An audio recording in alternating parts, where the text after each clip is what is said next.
इश्क ने सीख ही ली वक्त की तकसीम के, अब वो मुझे याद आता है मगर काम के बाद। कैसे कह दूं कि मुझे छोड़ दिया है, बात तो सच है मगर बात है रुसवाई की।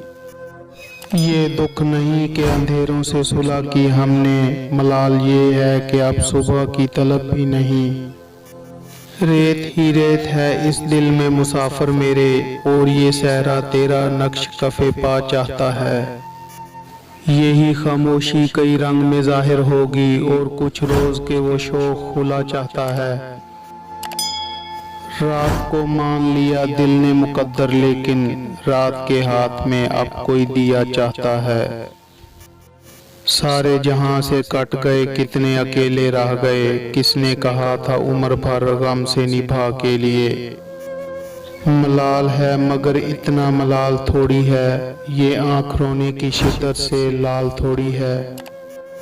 बस अपने वास्ते ही फिक्रमंद हैं सब लोग, यहाँ किसी को किसी का ख्याल थोड़ी है।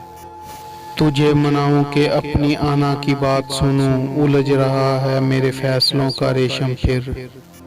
रफाकतों के नए ख्वाब खुशनुमा हैं मगर गुजर चुका है तेरे एतबार का मौसम। मैं अपनी दोस्ती को शहर में रुसवा नहीं करती, मोहब्बत भी करती हूँ मगर चर्चा नहीं करती। जहाँ सवाल के बदले सवाल होता है, वहीं से मोहब्बतों का जवाल होता है। किसी को अपना बनाना हुनर ही सही, किसी का बन के रहना कमाल होता है। मेरे सकूत से जिसको गिले रहे क्या क्या, बिछड़ते वक्त इन आँखों का बोलना देखिए। यूं बिछड़ना भी बहुत आसान था इससे, मगर जाते जाते इसका वो मुड़कर दोबारा देखना। टूटी है मेरी नींद मगर तुमको इससे क्या, बजते रहे हवाओं से दर तुमको इससे क्या। औरों का हाथ थामो उन्हें रास्ता दिखाओ, मैं भूल जाऊं अपना ही घर तुमको इससे क्या।